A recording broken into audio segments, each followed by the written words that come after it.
This is Starting Point, a podcast that tracks Guyana's unprecedented growth from all vantage points.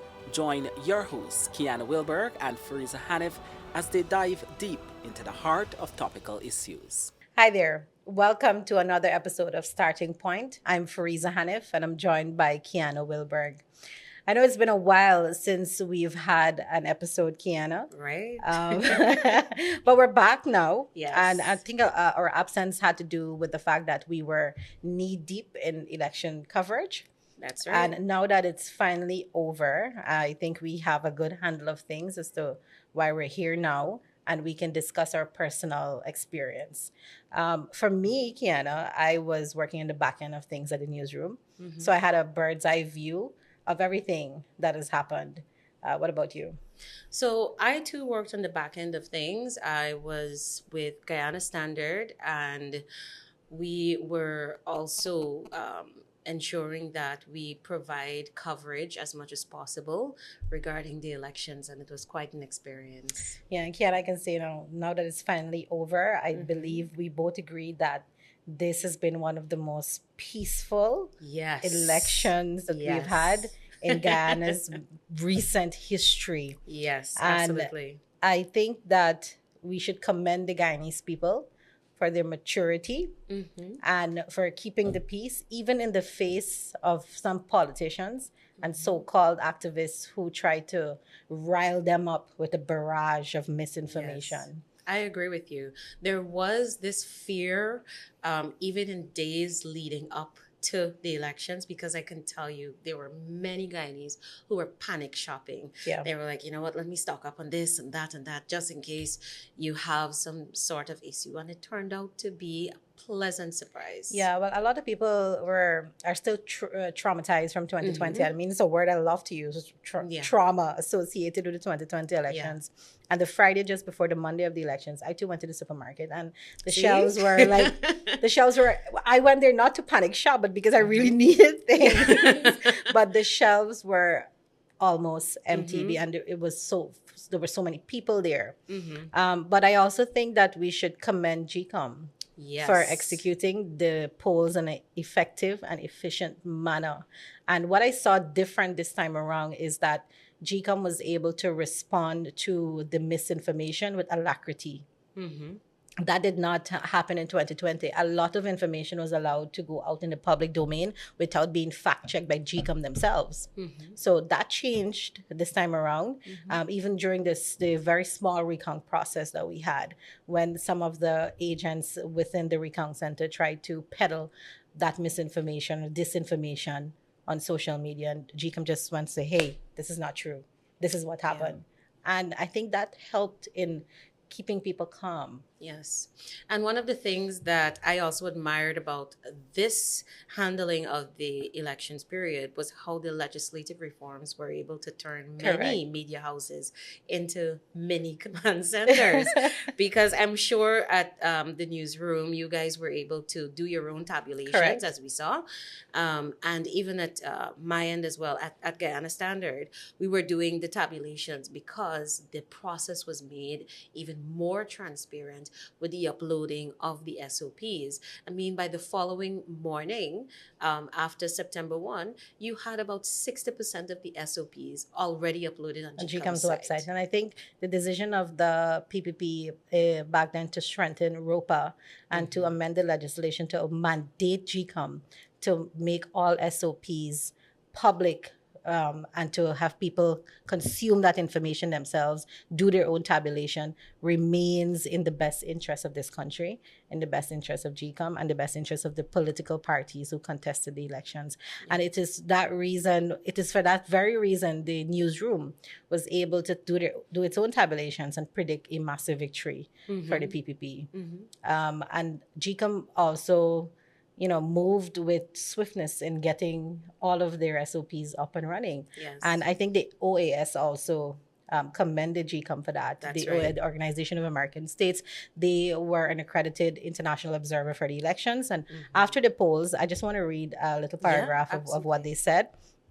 They said after the closing of polls and counting of votes, the OAS observers followed the ballot boxes and the statements of poll as they were transported to the returning officers and supernumerary returning offices to be scanned, published digitally for public access, and later tabulated.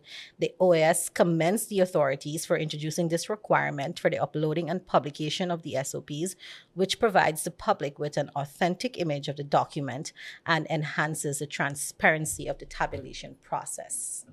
So, in keeping with the sentiment that many citizens felt, and even though GCOM took its time to ensure that all of the SOPs were uploaded, what it did was empowered the different members of the media, the representatives, to begin the tabulation process and to start to help in easing that anxiety. Because after the elections is held, the next thing people want to know is the results. And nobody wants to be reminded of Claremont Mingo and his spreadsheets. Absolutely not. Oh my Clearly goodness. not me. Yeah. But Kiana, now that all of this has happened, we've seen what the results are. What are your thoughts about APNU's performance? Oh my goodness, I have so many thoughts. Get right so into it. I want to say that the APNU, and I'm sure many would agree, that their performance perhaps was the lowest in recent history. And what we saw from the competition posed by the We Invest in Nationhood Party, it spoke volumes.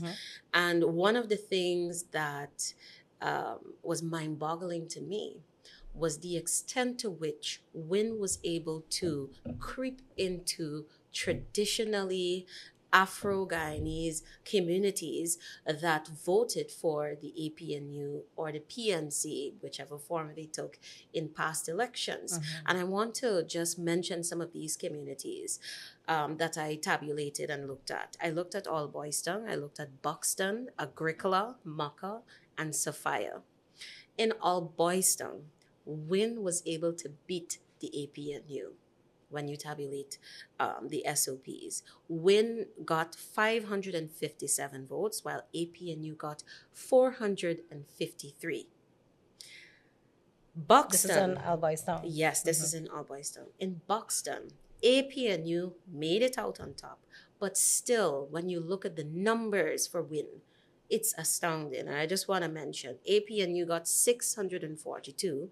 And WIN got 385. This is a 3-month-old party we're talking about that was able to come halfway, more than halfway, into a community that has traditionally voted for the APNU or the PNC rather. In Agricola, we saw a close contest. The APNU was barely ahead of WIN. APNU got 237 votes and WIN 223. And we also saw in Sophia that APNU and WIN, they were almost on par with each other. APNU got 1,882 votes, and WIN got 1,813 votes. Wow. So when you examine the inroads that WIN was able to make, it signals to me that, one, it is either the APNU failed to do its groundwork in these communities, it took its legacy votes for granted, or two, that these individuals were no longer voting along party lines and they wanted an alternative. They did not want to vote for the PPP, but they also no longer wanted to vote for the APNU. And of course, the AFC was out of the question. Where this Some is people concerned. say dead and buried now. Yes. So for me, that was eye-opening. And I know, Fareeza, you also looked at some numbers too. Yeah, so I think you focus on the communities that usually traditionally support the APNU, PNC. But I look at the broader region, like Region 7, Region 10, Region 4. Oh, the my most goodness. shocking of all. Yes. They lost their major constituencies. And I want to talk about the results, especially in Region 10. As always, Region 10 has been APNU PNC ground That's where their massive rallies are held. And to know that they have lost this to win, it was really shocking. That was something I did not see coming. Yes. So they Same. got in the general elections, Win received 10,548 votes, and APNU received a mere 5,334, which is a major upset in these elections. Yeah, and in Region 4, as you know, always a PNC stronghold. Yep.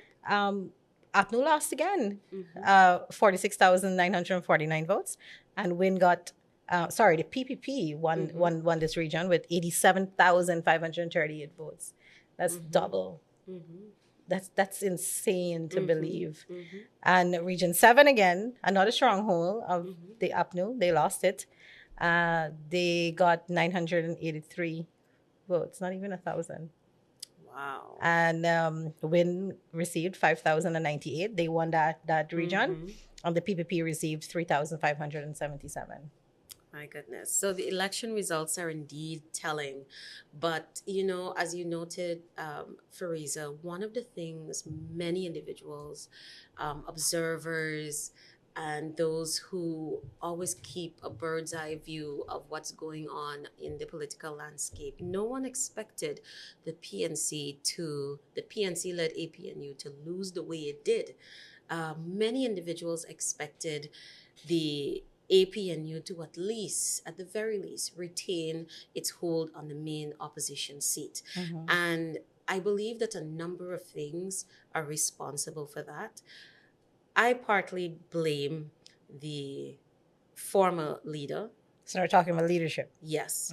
I partly blame Mr. Granger for what has happened. He should have come out in full support, whether you do that verbally, whether you do that in written form, and to galvanize support for Mr. Norton. And so I believe that was one of the weaknesses. And I also believe that another weakness was the fact that they, as opposition, did not do their job as ferociously as they should have. And thirdly, another failing was that they took Win for granted. They underestimated Win. They underestimated Win because of the lack of political experience, of the sanctions facing Win, particularly the head of the party, Mr. Azruddin Mohammed, and they also took for granted the sanctions that came down via the local banking sector against about 70 of its members. And so I don't know why it did not signal to them that they needed to up their campaign on the Win party, because you saw that the incumbent was doing this.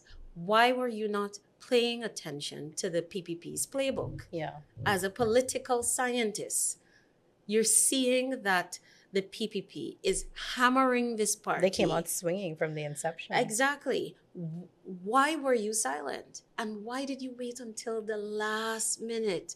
Until like a week before, a right? week before, a week or two before, to now start to say, okay, we voting for Win would not be in the country's best interest.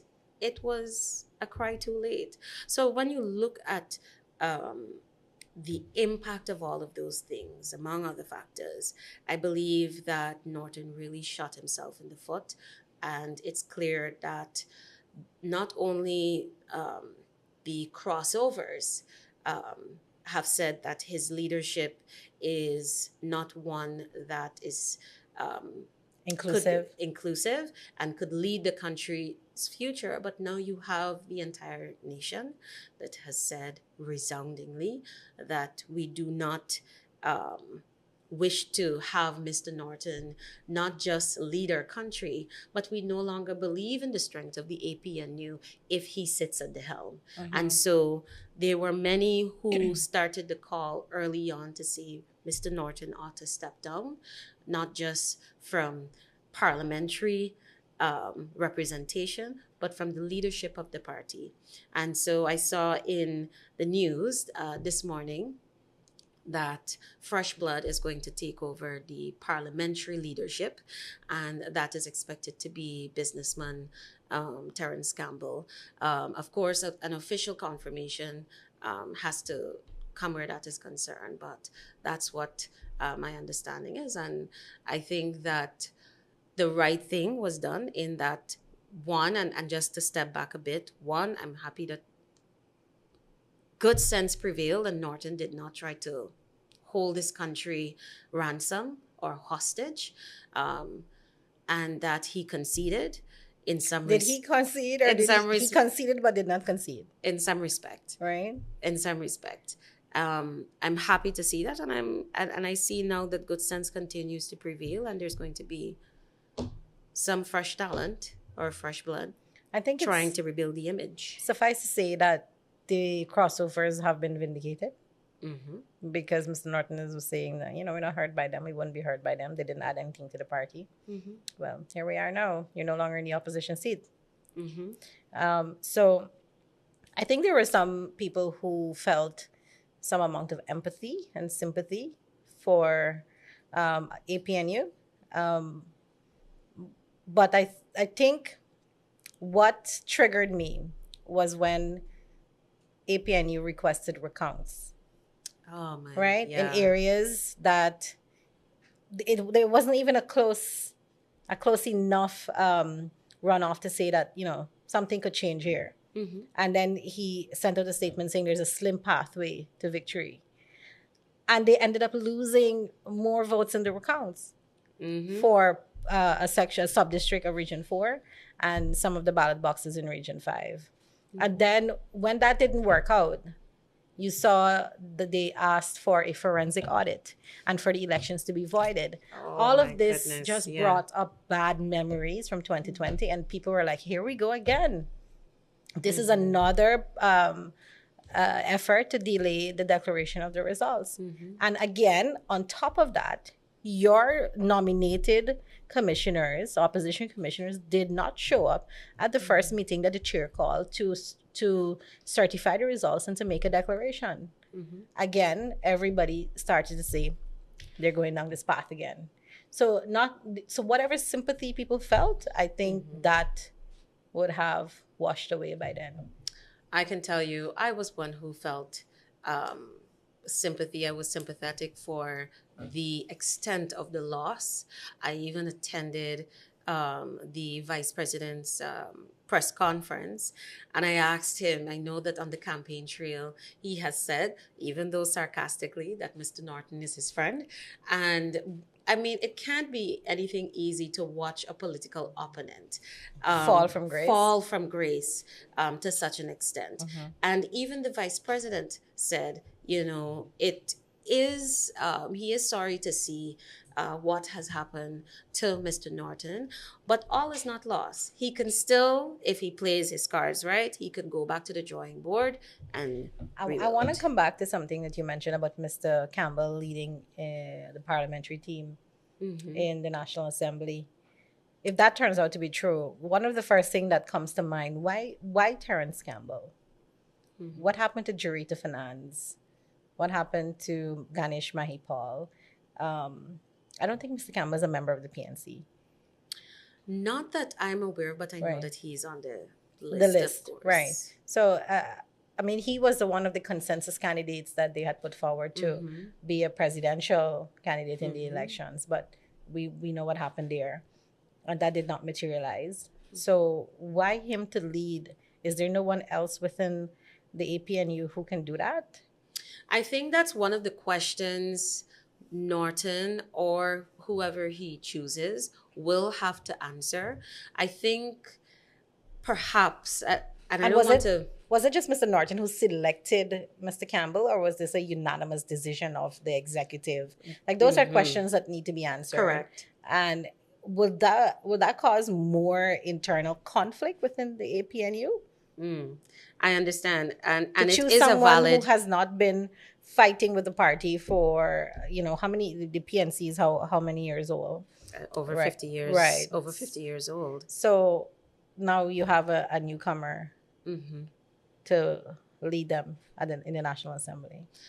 Those are questions for him to indeed I find answer. it interesting. And I would like to know what's the thought process behind that. Yes, I would like that too. And I know the nation is really interested in hearing what was the decision, or what were the factors that prompted bypassing experienced political and parliamentary representatives for Mr. Campbell to sit at the helm? Correct. Not to diminish his capabilities and his intellect, but like, what's the thought? Indeed, what's the thought process? How did we get to him and not anyone else? And not a Jaretha or a Ganesh Mahipal or even Roysdale Ford. Yes, I don't hear him being mentioned at all as getting back a seat in the National Assembly. I saw a preliminary list and I did not see his name there. I saw Dexter Todd though. So it's interesting to see how those seats will be taken up in the National Assembly for APNU. Interesting times ahead indeed. And one of the things that, really struck me in the elections was the performance of the AFC. Do we need to talk about that? Oh my goodness. I suppose as an honorable mention. As an honorable mention, the extent to which the APNU performed, there is room for a comeback. Correct. They can re-strategize. I don't know how you come back from where the AFC is. I think it's really going to take going back to the beginning of things, getting fresh faces to represent the party and really starting from scratch. But, since we're on AFC, we're going to go there. I don't recall seeing much of David Patterson and Kemraj Ramchatan on the campaign trail for the AFC. They're strong politicians. And in 2015, they got the attention of this country. They got the attention of youths, and people looked up to them and say, you know what, you guys could make a difference. And that's how they ended up there. And then they disappeared after 2020. We saw some of them in Parliament, and when they decided to participate. And then on the campaign trail, they just evaporated. I don't know if I missed them at any events. The most I saw was with Devon Sears. I saw with Nigel Hughes. Right. I saw Kathy. Nobody else that I could remember. I would remember David and Kemraj. Yes, they have the most work to do. Yeah. But I know that earlier in some of our episodes, we did examine the manifesto of the Forward Guyana movement, and we did see a number of weaknesses which we identified and a number of strong points too. But the performance of Amanza's party was definitely a vindication of her decision to step out as a woman. Congratulations to her. Definitely. Kudos to her. Kudos to Amanza. Honorable mention indeed. One of my colleagues in the media, when we were doing our tabulations, she said, wait, man, Fort Ghana did not contest in all the regions, but still get more votes than AFC. Yes, and that's a testament to her political currency. Correct. And now she has a seat in the National Assembly. So we have interesting times ahead in the National Assembly. This is going to be one for the history books, because we will have at the helm of the political opposition, the parliamentary opposition rather, U.S. sanctioned businessman. Yeah, it will be interesting to see how that plays out. Yes, and the charges which are against him and how the cases will be done. And it's going to be interesting as well to see the sort of relationship that the new opposition force will have with the GCOM commissioners, particularly those who have been known in the public domain to represent the interests of the political opposition. And they, of course, would not be able to make any changes to those where that is concerned, because they're constitutional office holders, and you just can't remove them just like that. That is correct. So I think a lot of people are asking this question on social media: will Win have a rep at GCOM? But I think we need someone with that knowledge to explain how this works. But what we can safely say is that you cannot remove someone from a constitutional That is correct. position. They were constitutionally appointed. So Mr. Alexander, Desmond Trotman, and Charles Corbin will be there for quite some time. Yes, and they will have to interface at some point in time with the leader of the We Invest in Nationhood And Party, Amanza. as well as Amanza, and represent their interests Correct. as well on the commission. So interesting times ahead. But Fareeza, I know we've spoken a lot about our observations on the elections results. And I know at some point in time we will have another discussion on the way forward for GCOM, because with such a performance, they now have to take it a step higher Of course. for 2030. There's still some flaws there that Yes. they need to rectify. Absolutely. It's a work in progress. Absolutely. But following that, we had the inauguration of the 9th executive president. For a second term. Yes, for a second term, the Honorable Dr. Mohammed Irfan Ali.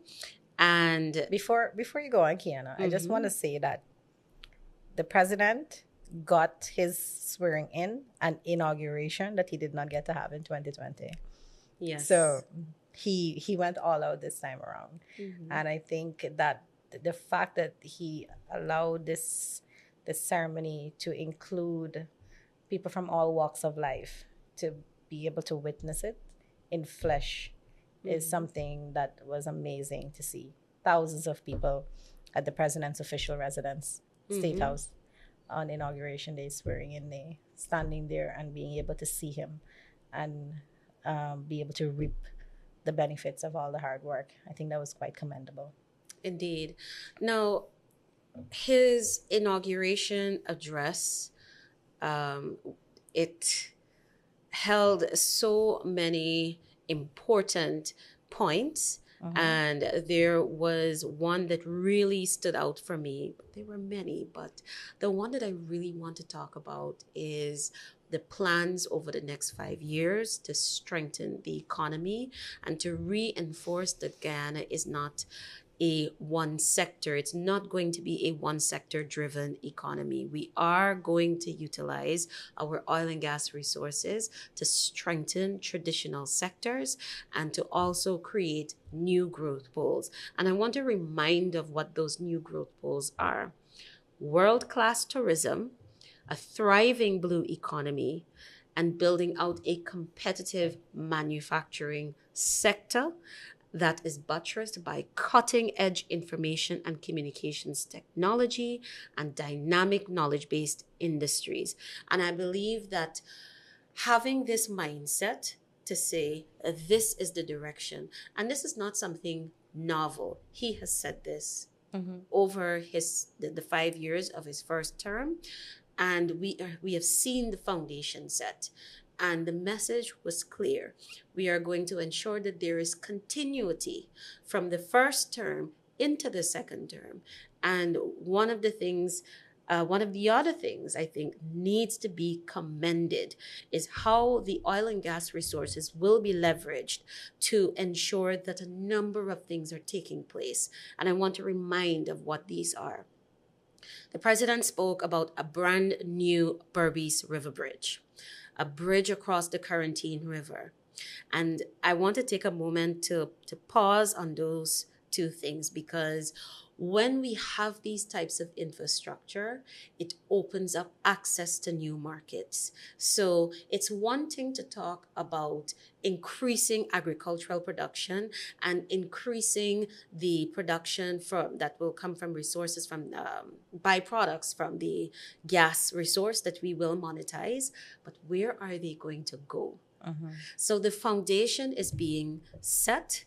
The infrastructural framework is being put in place to ensure that those individuals who will be within these sectors, they will have markets to access.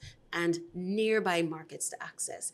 And these types of infrastructure also, it strengthen our abilities to have greater partnerships with these countries. So I'm excited to see what new growth poles these two pieces of infrastructure will lead us to.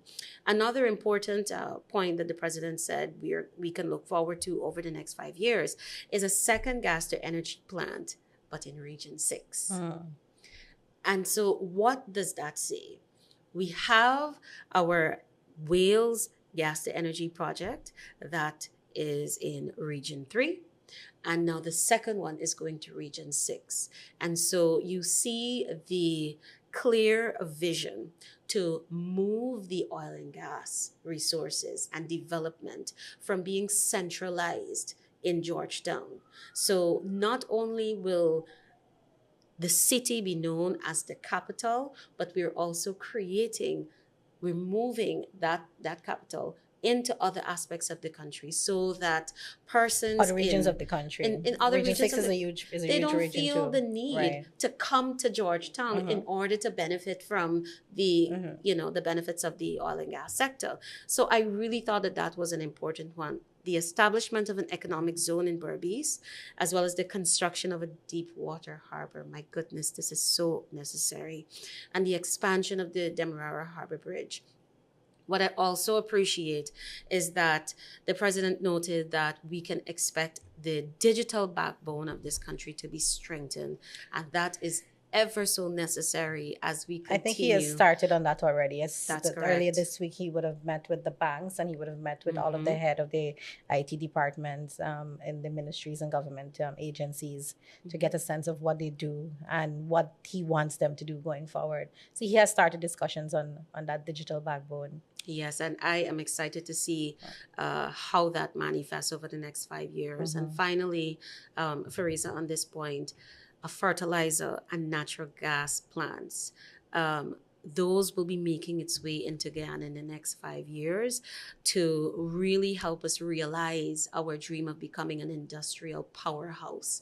And this is important because we cannot expect oil and gas to last forever and to continue to expect handouts or to continue to expect cash transfers. We have to start thinking, how do we build a post-oil economy? It cannot start when we have already gone off of the cream of the curve for the oil and gas resources. We have to start now. And I hope that people really understand how important this is, what this signals, that we're starting now. We're not waiting until 10 FPSOs are in play or 7 FPSOs are in production. Guyana is starting this today. And I really hope that people get the gravity, the profoundness of how important that is and what it signals about the leadership that we can expect over the next 5 years and in the second term of President Ali. You briefly mentioned cash handouts and transfers. And I just want to remind that the president promised a cash grant or a cash transfer by Christmas. Yes. If the people behave, then I think it's safe to say that they've behaved, Mr. President. Just a gentle reminder. Yes, indeed. And cash transfers are indeed important, and we've seen the calculated and strategic way that they've been done. And I know that is going to continue, as we've seen from the manifesto. Kiana, the president also spoke about home ownership and bringing families closer together. I think that's important. Owning your own house and your land is something that Guyanese take pride in. And I like the fact that this will just be ramped up in the next 5 years. And he also spoke about world-class health and education. We're going to see the government is expected to establish 200 medical and engineering seats in regions 2, 3, 6, and 9. So it's going to be easier for persons to equip themselves with skills in these areas. I think that's severely lacking. We have our labor shortage issue. So this will definitely aid in that aspect.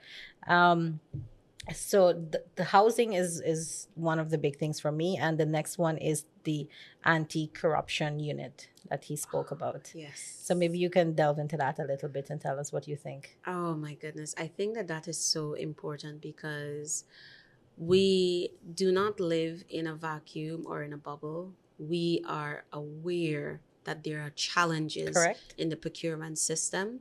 And I think the commitment to say that we will establish a dedicated anti-corruption unit is the first step in addressing this cancer and ensuring that institutions feel empowered, that when wrongs are committed, there is going to be a police to ensure that these issues are addressed. And one of the other things that I also um, admired where this is concerned was where the president mentioned that every official will be required to account for their personal assets.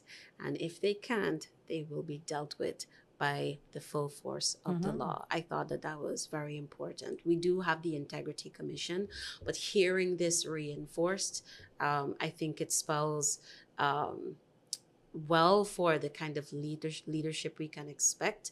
And it says a lot about the high standard, the high bar that is being set for this second term.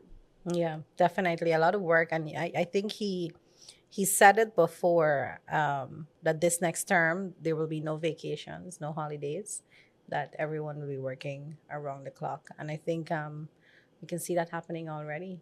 A lot of people pointed out in the first term that, Mr. President, how do you do it? You're always on the go. You always have your ministers on the go. Do you take any time to rest? Can you imagine what's going to happen in the next 5 years? Oh my, yes. Yes.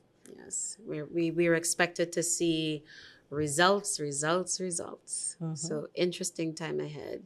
I think, Fareeza, we can wrap up because this week there are going to be some other interesting topics that you will have to definitely discuss return separately.